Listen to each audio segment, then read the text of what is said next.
Between 1750 and 1850, something happened in Britain that wouldn't just change the face of this country, it changed the world. Once agriculture drove Britain's economy, the pace of life was slow, the pace of change slower. Within 100 years, this country saw the world's first factories, the world's first industrial cities, the world's first railways. It saw the invention of the world of work as we know it today, and it even changed time itself. They borrowed a word from politics to describe it. This was a revolution, and the crises and opportunities it brought created the world we're still living in today. The Industrial Revolution was as much about the way that work was organised as it was about new machines, and that puts the buildings at the heart of the story.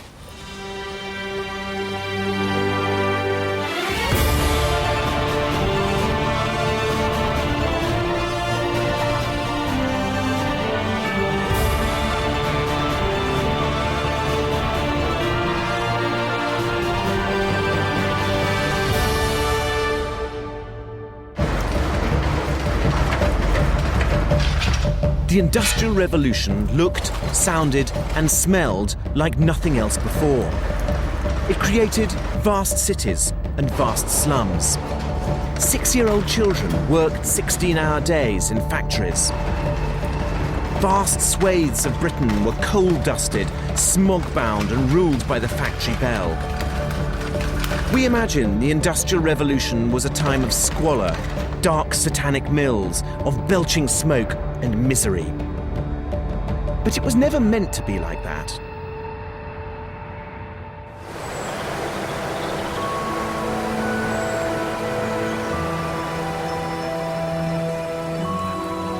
The Industrial Revolution started in the countryside. It started on the rivers and streams of Shropshire, of Derbyshire and of Cheshire. Water power meant that one man could do the work of many.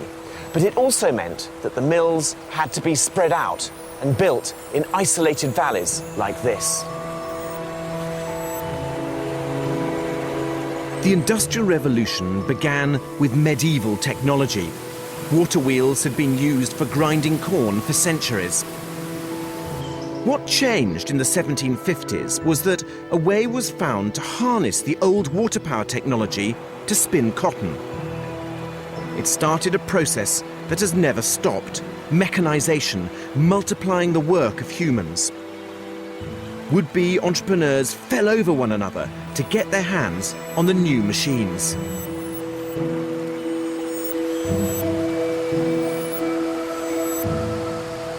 In 1784, Samuel Gregg, the son of a Belfast cloth merchant, rented a country estate here at Stile in Cheshire. He came here for the river, to build a revolutionary kind of building. A mill was an entirely new sort of building.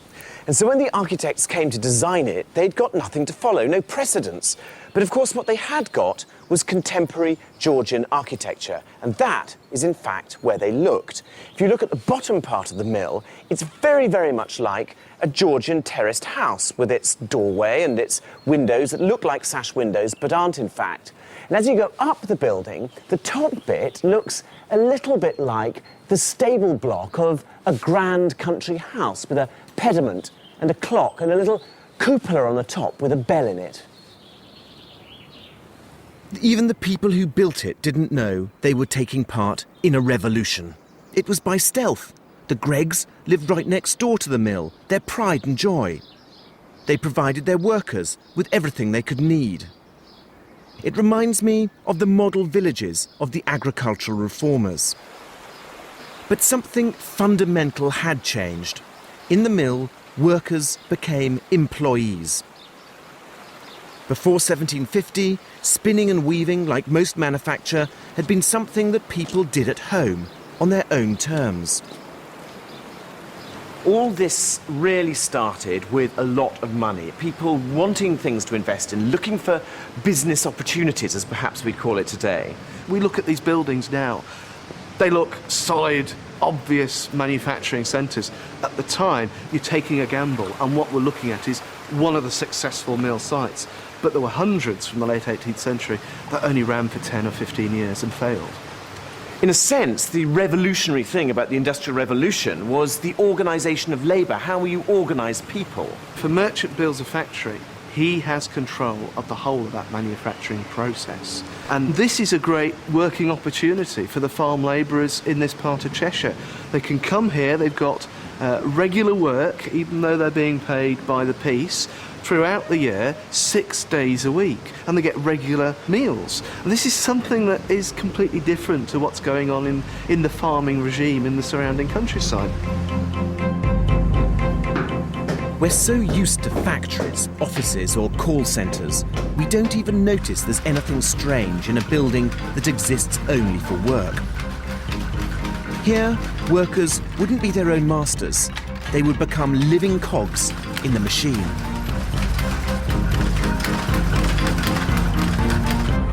Coming into one of these mills, the very first thing you notice is that it's not built on a human scale. This is the first generation of buildings that is built around a machine. And the machine here is something called a spinning mule. Originally, there had been 2 of them in this room, and the width of the building is determined by the size of the machines. This one is actually 84 foot long, and it did the job of 560 individual people working on a spinning wheel. And it's actually incredibly easy to operate. Even I can do it.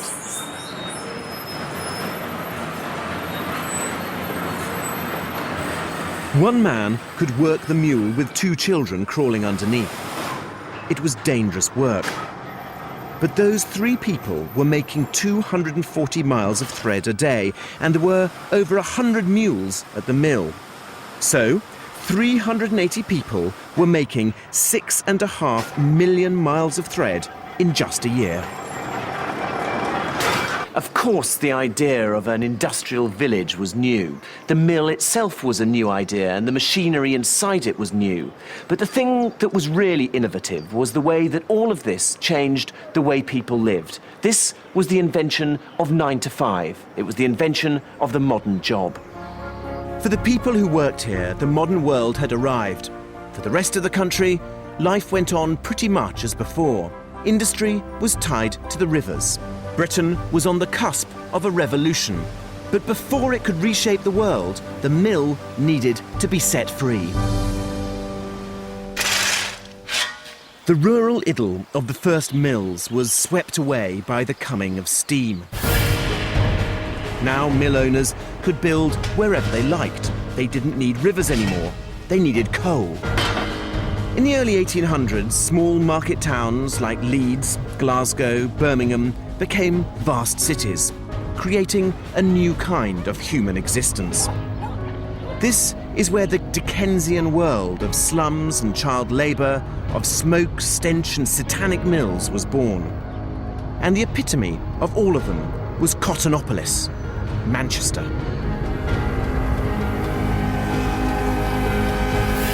On the 30th of August, 1832, a young lady from fashionable Chelsea married a Unitarian minister and moved to Manchester.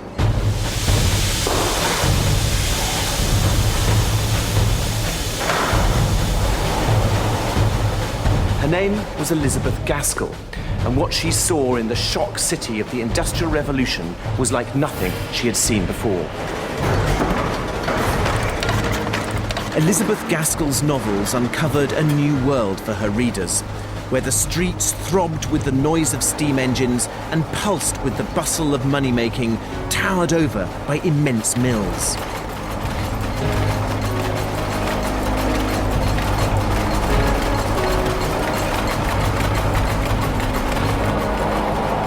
No one before had heard these sounds, smelled these smells, or seen these sights. And she set her novel, North and South, right here at the epicentre of this new world, the biggest mill complex in all Manchester, Murray's Mill, built in 1798. These were the largest structures to be built in Britain since the cathedrals, temples to the new god of industry, part of a building boom larger than any since the Norman conquest. And also, we've got to remember that this was one mill in a street of mills in an entire city of mills. The Murray brothers came down from Scotland to build Manchester's first steam-powered mill, a 7-storey colossus. Just 4 years later, they built another one, and they kept on building. The thing that really sets these apart is the fact that they were powered by steam engines. And the crucial thing that they needed was a chimney. And it's these chimneys that set apart an industrial city like Manchester from the historic cities of England. The historic cities of England had their skylines punctuated by spires. This was the great spire of the Industrial Revolution. But steam made all the difference, didn't it? Really? Well, it was extraordinary because in the past, what you got obviously was mills that relied on water power, and as soon as you got steam power, you got people being able to build together. They could share the infrastructure, share a pool of labour, and that's essentially what shaped the modern world. We can see what it was like in here, but it doesn't really give an impression of what it must have been like in the Victorian period at full tilt. What you had was a complete production system, from unpacking the bales that had arrived from America to coming up here where they were spun into yarn. It would have been incredibly noisy. It would have been a noise the like of which nobody had ever heard before. People had never heard engines before. And, you know, you literally couldn't hear yourself speak in this atmosphere.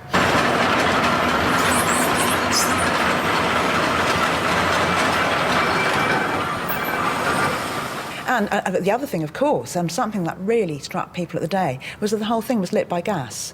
And so, actually, you had artificial lighting in here. But that was a real step forward, wasn't it? Because it meant that you weren't bound by the rising and setting of the sun. You could just carry on working. It created a spectacle, you know, the like of which people have never seen. Essentially, you know, we're in a multi-storey building. Well, that's exceptional at that time. But a building of this size lit at night with gas on every floor, I mean, was absolutely extraordinary.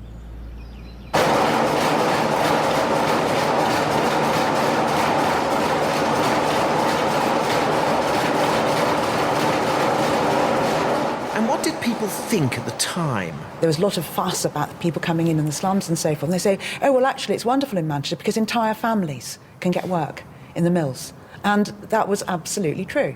You get accounts of people travelling from all over the country to come here. And what they'll do is they'll leave the babies at home with the family. They'll bring the older ones with them because everybody could work at the mill. Every morning at 6 a.m, the factory gate was locked. If you weren't in by then, you didn't get your day's work. Not since the monasteries in the Middle Ages had clock watching mattered so much. Inside, there are 2 separate sets of stairs, one for the management and another for the workers. In the industrial city, capitalism was blunt. Here, the workers were another raw material to be purchased at the going rate. Their needs no longer the responsibility of their employer. Everything here was about the efficient making of money, and that was why they chose Manchester in the first place. The thing that was here first was this, the canal. It was built by the Duke of Bridgewater, who discovered great mineral wealth on his estate nearby at Worsley. He wanted to find a way of bringing into central Manchester the coal, and so he decided to build a canal, this canal, the Bridgewater Canal. That decision by one canny aristocrat is the reason Manchester as we know it exists. Until then, it hadn't been worth moving bulk goods like coal around the country. The cost of moving them dwarfed their value when they got there. Now, canals changed all that. Coal was cheap here and could come by water right into the mill yard. At the other end of the canal was Liverpool and the ships that could take Manchester cloth to the world. By 1900, Manchester had more canals than Venice. But canals weren't the end of the revolution in transport. Behind this unassuming Georgian facade is steam's next wonder, the railway. This is Manchester-Oxford Road, built in 1830, the first passenger railway station on the planet. The thing that I find most fascinating about this railway station is, although it's the first of its kind, it has all the features that you'd expect today in a modern railway station. But there is one crucial difference, and that is that the platform is down at the level of the tracks and not raised up above it as in a modern station. And the reason for that is quite simple. The early railway carriages were based on horse-drawn carriages, and so you went up steps to get into them. They were making it up as they went along. They expected a couple of hundred passengers a day. They got thousands. And the railway competed with the canal to carry goods. This is the world's first railway warehouse. It doesn't look particularly innovative. Its structure is timber and brick, as most storage buildings had been since the Middle Ages, but it was in fact an incredibly innovative building, and it worked like this. The goods wagons would have come up on the main line and then been turned round on a turntable before they came in here. And when the designers were considering how to handle the unloading of heavy goods, they looked to the model that they knew, which was the canals, and so they essentially built a dock, and thus the dock became the platform.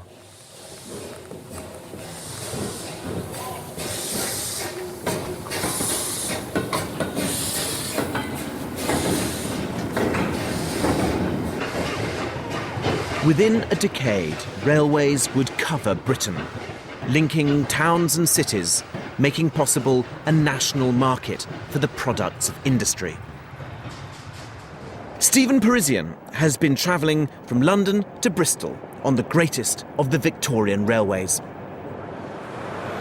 I've come to see what must be the biggest building we're going to visit in Britain, conceived of as a whole by the greatest engineer of the 19th century and arguably of all time, Isambard Kingdom Brunel. It's not just Paddington Station, which we're in now, it's the whole of the Great Western Railway, which you can see as a single construction, 100 miles long. The railway was a vast gamble by the merchants of Bristol to make their city the main port for America. People would board a train at Paddington, meet up with Brunel's steamships at the other end of the line, and go on to New York. What would the station have looked like in Brunel's days, Steve?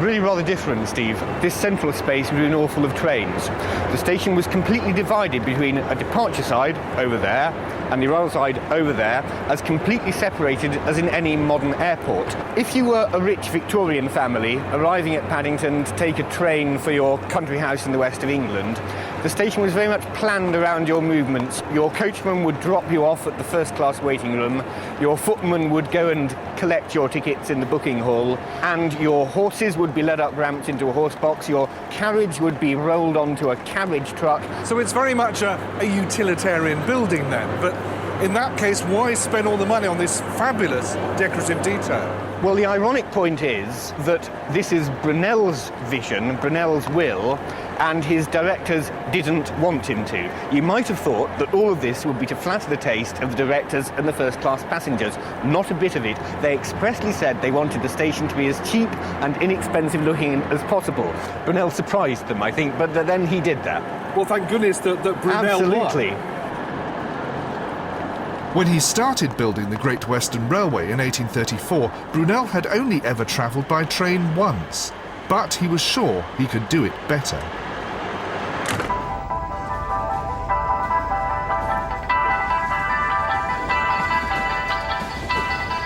Stephen, how fast would we be going in the early days? GWR had the fastest trains in the world. The expresses up to a stunning 45 miles an hour. I mean, no one in history had travelled at more than about half that speed before. There was a tremendous sense of euphoria every time a railway line opened. All of a sudden, somewhere which had been 2 days' journey away was now 4 hours' journey away. And what would it be like in terms of comfort? Would they be sitting in seats like these? If you were first class, most certainly, sir. Red velvet upholstery, glass in the windows. If you were a servant or a tradesman, you got the second class carriage, which meant no glass and bare boards. Now, if you were a working person, the GWR didn't initially expect that you would be one of their passengers at all. So very much a class-conscious railway from the beginning. Dreadfully so, and notoriously so. But they allowed goods carriers to take passengers, which they called goods passengers, who had to travel at night. It wasn't very popular. So Gladstone, as President of the Board of Trade, introduced the Railway Regulation Act to force the companies to provide at least one service a day between all stations of a penny per mile. They were called parliamentary trains. Railways transformed society in all sorts of ways which they can't possibly have envisaged. For example, they would never have expected people to commute to work. They never expected anyone below the level of the very rich to go on holiday. They were taking not tens of thousands of people a year, but millions. This is what makes the Great Western Railway so special for me. Yes, Swindon. This is where it becomes a single organism in my mind. Swindon was the great brain at the heart of the Great Western Railway, taking in basic raw materials and churning out everything they could possibly need. Stephen, this is a marvellous structure, isn't it? What would this have been used for? Well, this is one of many locomotive assembly and erecting shops. This is where they made everything, all the rolling stock, not just locomotives, but their carriages, guard vans, wagons. By the time this place was its height, about 1900, it employed over 20,000 people, and this whole town is here because of the railway, because of that one company, yes. These enormous buildings made the Great Western Railway self-sufficient, but it still needed workers, doing strange jobs like wheel tapper or shunter. And to get them to move to the wilds of Wiltshire, they even offered them housing. The model village the company built provided everything the workers could need. And this is the best bit. Here's the pub that was originally built for the locomotive engineers, which is now called the Cricketers. Over there is the pub for slightly lower social caste, the carriage makers, called then and now the Glue Pot. The railway even changed time. Midday in Bristol by the Sun is actually 8 minutes after London, but 8 minutes had never mattered before. For railway timetables it did, and what they introduced was called railway time. From November 1840, at the say-so of the Great Western Railway, Bristol time would be the same as London time. At Bristol, Brunel clothed his groundbreaking station in Tudor architecture. He was trying to hide his revolution in the familiar. But his railway had come too late. Even before it opened, Liverpool had won the Battle of the Ports. Brunel's own ships ended up working from the Mersey. But he had shown how railways should be done. The horizons of ordinary people were expanded immensely. The railways reshaped Britain in a way that could not have been foreseen in the mid-19th century, and we're still living with the consequences. So the Great Western Railway is not only the biggest building project I've been to, it is perhaps also the most influential. The railways captured the Victorian imagination more than any other type of new technology. It inspired great architecture and shrank their world in a way that they had never believed was possible. As the 1800s progressed, the same mindset was turned to the new industrial cities. And what they built as monuments to their civic pride were the biggest classical buildings since the fall of the Roman Empire.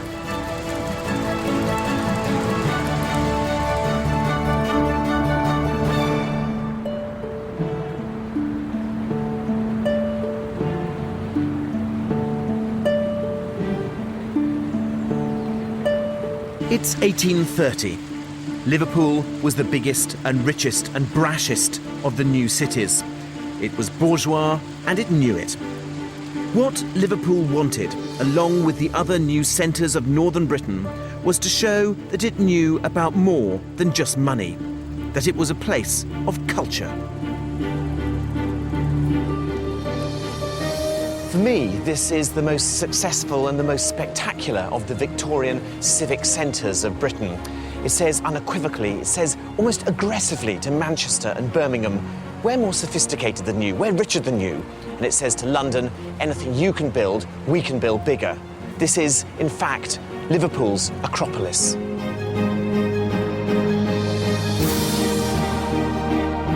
Liverpool decided it needed a concert hall and new courtrooms. What they got was the finest classical building since ancient times, St George's Hall.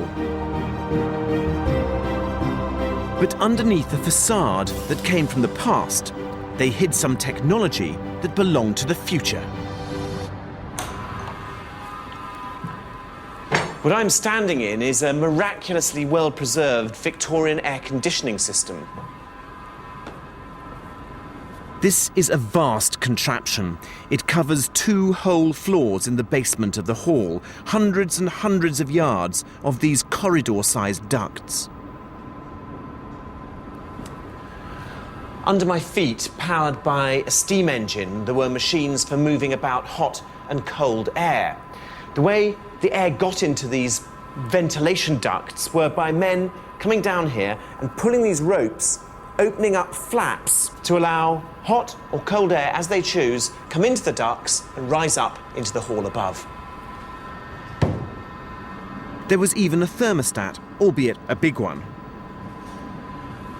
And it wasn't just a case of these 8-foot-high ducts being open or closed, because these canvas doors had little stays on them like this, so you could finely adjust the flow of air.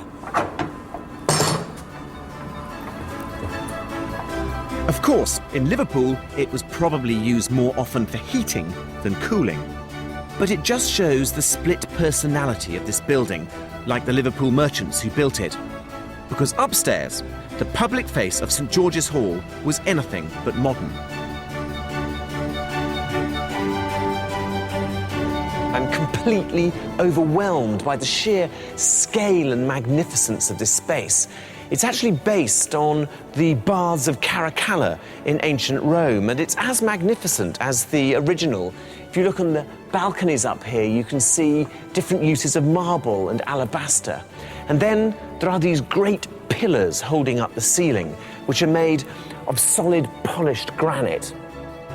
But my favourite thing here is these wonderful bronze doors, modelled with huge richness and elaboration. And what I like particularly is the way that the Victorian Liverpudlians have rather cheekily taken the ancient Roman motto. And so what we have here is SPQL, the Senate and People of Liverpool.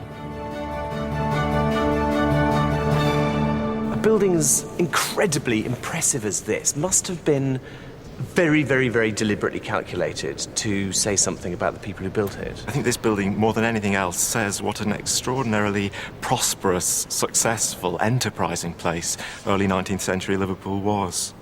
And it was the first big building that wasn't actually to do with trade. I suppose it was. If you look at the earlier 19th century, the customs house, the exchange, the docks themselves, they're all directly associated with making money.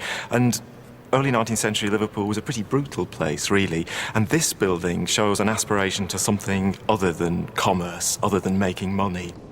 Why do these people, in actually a very wind-blown bit of the northwest of England, want to rebuild their city in the style of ancient Greece and Rome? I think it's a mixture of things. I think it's partly simply that the ancient world represents wealth and grandeur and splendour in a way that other ages don't. But also it brings with it connotations of culture, higher values, which these 19th century Liverpudlians wanted to lay claim to in this building. But it isn't really clear, walking into it today, what it was originally used for. Yes, the whole building was used for a variety of purposes, and this great hall was used partly for musical events. There's a magnificent organ behind us here. But it was also conceived of as something available to all classes of society. So it was used for charitable events, for suppers and breakfasts for poor people, given by the mayor at different dates. In a sense, it didn't really matter what went on inside St George's Hall. What was important was that it existed. This building is part of an identity crisis that afflicted all the new cities, and their only solution was to borrow from the past. While the great merchants of Liverpool exuded a tremendous commercial and economic confidence, there was an architectural insecurity when it came to trying to work out how they would express their civic pride to the world. And Liverpool had this problem in common with all the great industrial cities.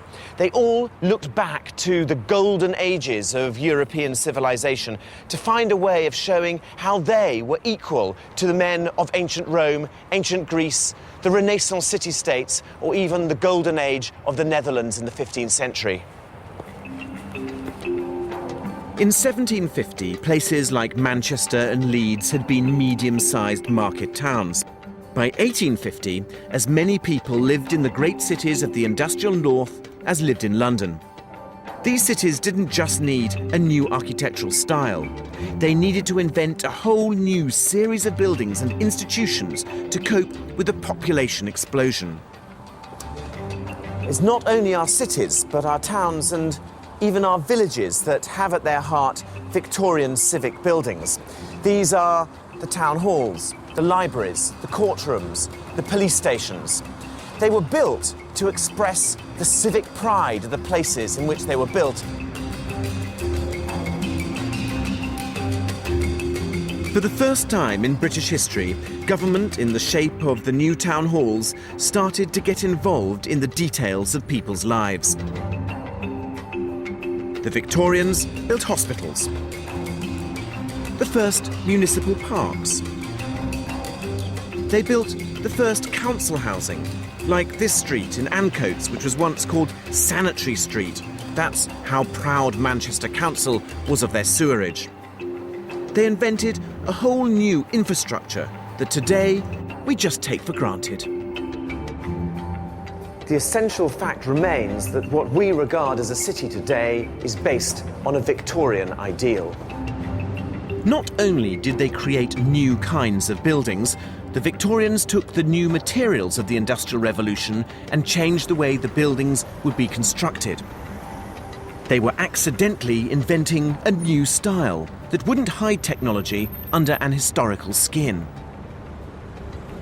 A revolution was taking place that would result in modern architecture. Ed McCann has been exploring how iron was about to make completely new types of building possible. Iron is one of the most important materials to emerge during the Industrial Revolution. Now, we're familiar with seeing it in machinery and railways and big bridges, but it's also fundamental to a revolution in building technology. And I'm here in Shrewsbury today, outside this rather dilapidated mill. And although it looks like a brick building, the way that iron is used in its construction means that this is the grandfather of the skyscraper. But when they built Ditherington Flax Mill, they weren't thinking about going taller. They decided to use iron for a completely different reason.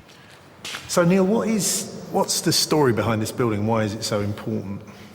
Well, the simple answer is it's the first iron frame building in the world. The real answer is that it is a key stage in the development of the fireproof mill building, and that has its origins in catastrophic fires in mills and warehouses in the second half of the 18th century. Once a fire caught, it would rage straight through the building and you'd lose the lot. So there was a drive from the 1770s to get some degree of fireproofing. And the first attempts consisted of replacing the floorboards with these brick jack arches. So you get then a fireproof floor and a degree of containment between one floor and another. Once you have brick jack arches, you of course have very heavy floors, so cast iron columns come along to support those, still wooden beams, and then the ultimate stage here is to replace the wooden beam with a cast iron one, and you've got a building with no combustible materials in it at all. Do you think it would have worked as a fireproof building? For a really big fire caught, of course, expansion of the structure would start blowing the walls out. But a modest fire, of course, could be contained, and they were in that sense very successful. And so all of these columns are exactly the same then? Yes, you've got a small number of identical components. It's the beginnings of modularity, of system building, if you like. And if you look down here, you can see how the kit of parts fitted together. So you've got the base of the column, which goes into a cast socket in the beam, and that same socket picks up the top of the column from the floor below. So the system repeats progressively up the building. Considering this was the first iron frame building ever, anywhere, they got a lot of it right. It's a pretty good effort.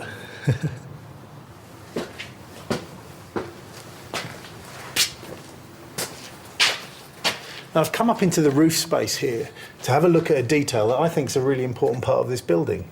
This doesn't look like any sort of iron or steel joint we'd see today, and it's not. This harks back to timber technology, and it shows us just how novel iron construction was in buildings. They didn't know how to put this stuff together.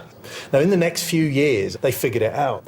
And then iron is used and starts to be used for buildings that are much, much bigger and do things that you simply couldn't do with timber technology. And for me, that's where it gets really interesting. At the mill, they were only starting to explore the capabilities of the first new building material since Roman times. Now, this is what I call interesting. In 1867, they built this, Liverpool's Lime Street Station. By now, they'd worked out what iron could do. It could revolutionise the kinds of buildings that were possible. Since the Middle Ages, and using timber and stone, roof spans were limited to about 50 or 60 feet. The roof span here is 212 feet. At the time it was built, this was the biggest roof in the world. But why would they bother making something so big? What's the point? These would have been incredibly smoky buildings, and so the taller the building could be, the better it would be to dispel the smoke. Analogies were often made with cathedrals because on the one hand you've got enormous space here, there's also the competition. There was a competition in building bigger and bigger medieval cathedrals, and there was a competition in building bigger and bigger railway stations of Victorian Britain as well. And when we look at the arches, we don't find little bits of ancient Greece blobbed on there. There are no little flowers. I mean, there's no room for it. This has got to be light and crisp. Every single nut or bolt is absolutely working to the limit. Absolutely, and we have to remember that this was a new building type of the age.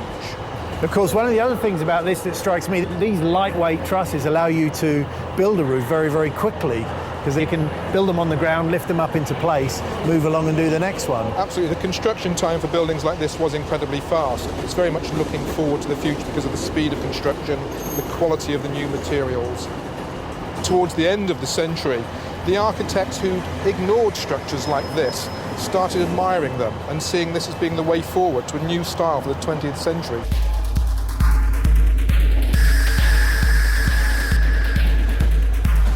Three years before Lime Street Station, just down the road, a Liverpool architect made the leap to what we'd think of as a totally modern building.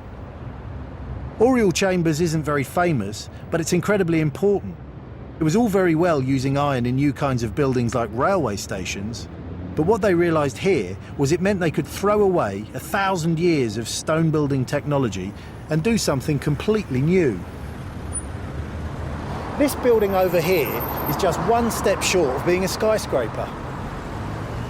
The flax mill may have had iron on the inside, but it was brick walls that were holding it up. Oriel Chambers has done away with that.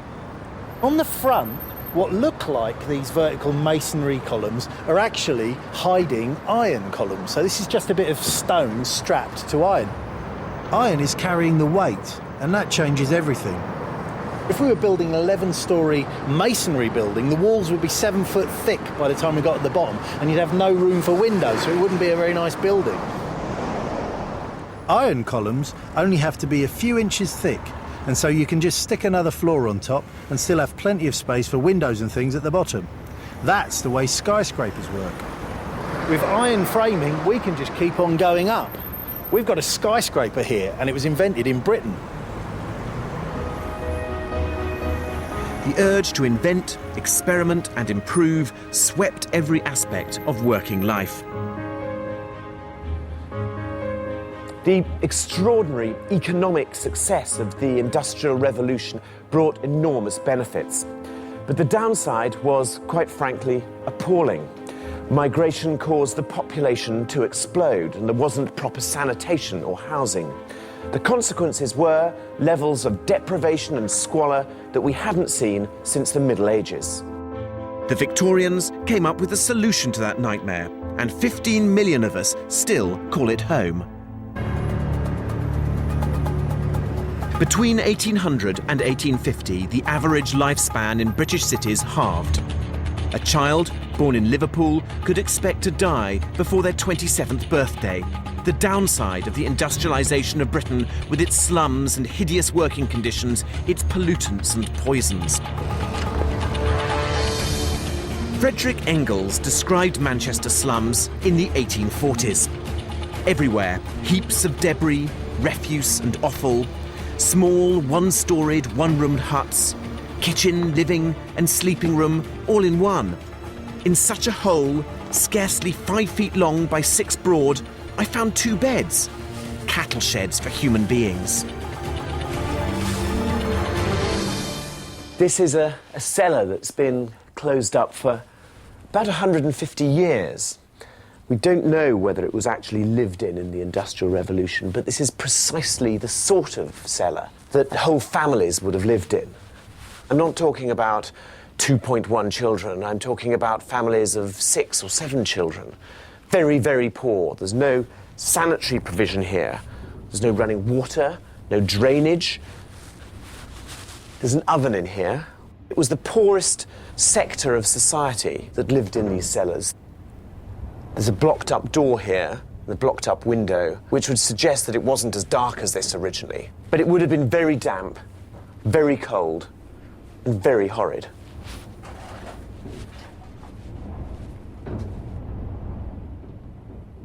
This, and places like it, are among the buildings that shaped Britain.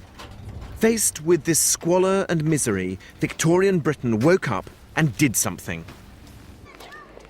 Perhaps 15 million of us still live in the commonest Victorian building of all, the terraced house. I've come to a place that not only perfectly encapsulates the Victorian Industrial Revolution, but it actually brings our story right up to date. This is Nelson, 20 miles north of Manchester, the kind of mill town that sprang up across northern Britain.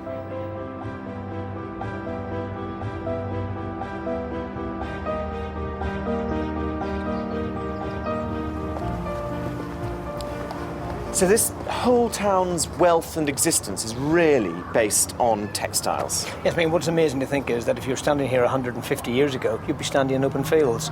And what's important to realise is how the population in Nelson increased from around about 3,500 in 1864 until 39,500 in the early part of the 20th century. That is extraordinary, isn't it? Absolutely amazing. And what it was really done to do with was the fact of the amount of people that needed to be employed in the cotton weaving industry. Cotton weaving needed 5 times more people that were employed in cotton spinning. A local board was established in 1864. It consisted of 10 local worthy members. And they were extremely interested in improving the worth of their workers. What the board was concerned with was the street layout. You'll notice in this area you've got a grid system. They were interested in the width of the streets. They were extremely interested in the provision of sanitation, of the provision of fresh water, of the removal of sewerage, of ash, of the provision of gas lighting. Some people seem to think that these are back-to-backs, but they're really not, are they? No, they're not. What you've actually got is a terrace with a rear yard that backs onto the rear lane. And what was important about them was what they were able to provide in these rear yards. This is where you would have had your outside privy, your coal house, and also, importantly, the ash pit. And that is a surviving ash pit? Is that the ash pit, or is that the ash pit? Well, both are doors to the ash pit, but serving 2 entirely different purposes. The top one was the door where the lady of the house would have actually put the ashes in. The door would have been held on 2 pintles here and a hook on that side.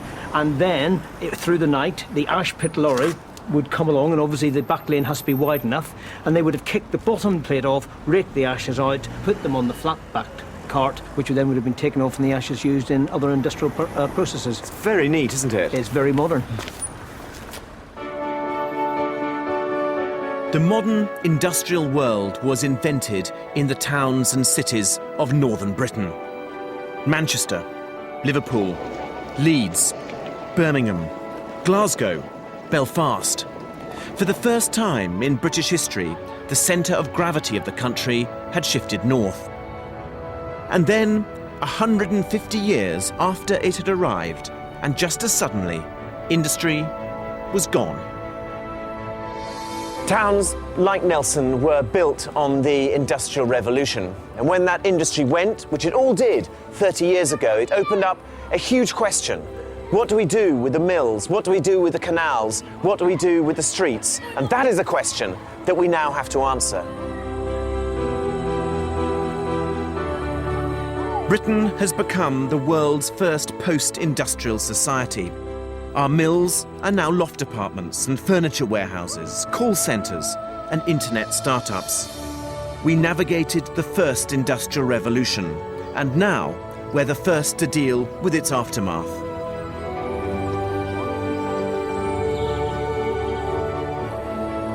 There are a small number of events in our history that have ended up being events of global significance. And the most important of those was undoubtedly the Industrial Revolution. It not only changed the way we live and think, but it created a whole suite of new buildings, everything from warehouses to factories and railway stations. These weren't buildings that just shaped Britain, they were buildings that shaped the world.